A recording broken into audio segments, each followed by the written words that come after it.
Hi everyone, this is May Park. Thank you for stopping by. Today I'm going to show you how to make a watercolor card using Timor's Distress ink. This video is part of Blog Hub for celebrating Parents Card Drive. Today Altuni is releasing 3 stamp sets which would be perfect for creating your Mother's Day and Father's Day cards.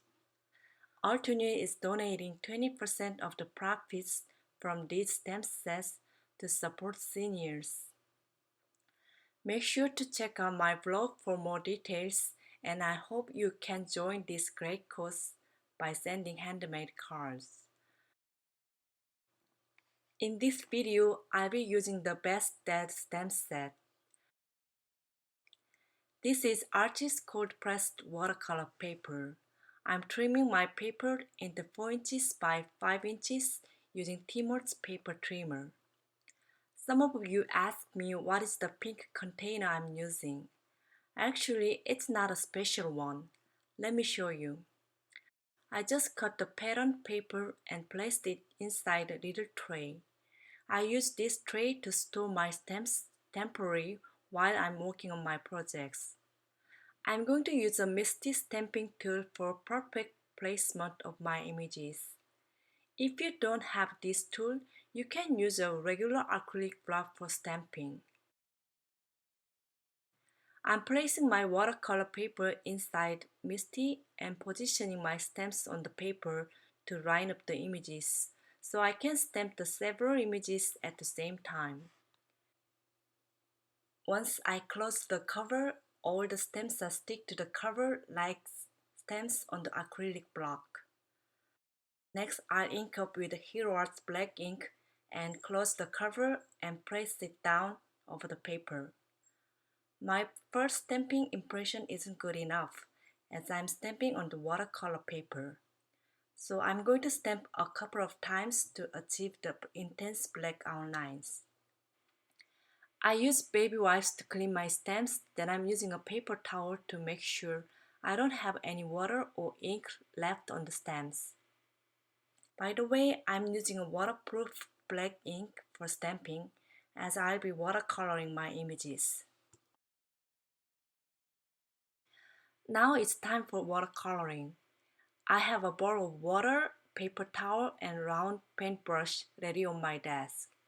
And I'm going to use the Timor's Distress ink mini ink pads. You could use any watercolor you have. I'm applying light color first with lots of water for the base layer. Then I'll be adding more colors for shading.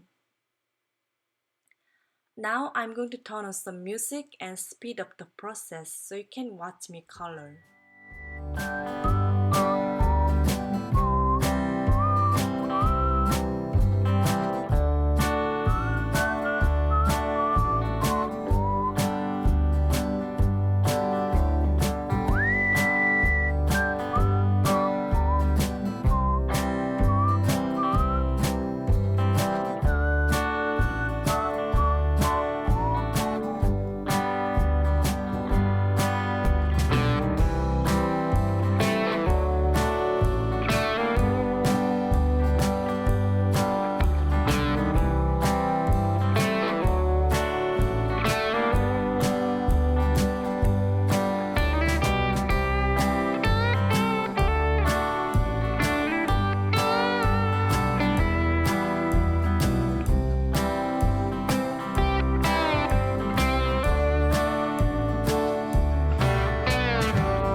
I'm done with watercoloring and I'm adding some black color to my solid images using copying markers.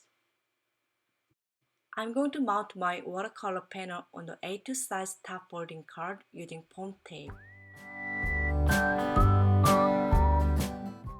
I'm prepping my paper with anti-static powder and stamping the sentiment using Versamark watermark ink. I'm going to apply some white embossing powder and tape off the excess. Then I'll heat set my sentiment with a heat tool.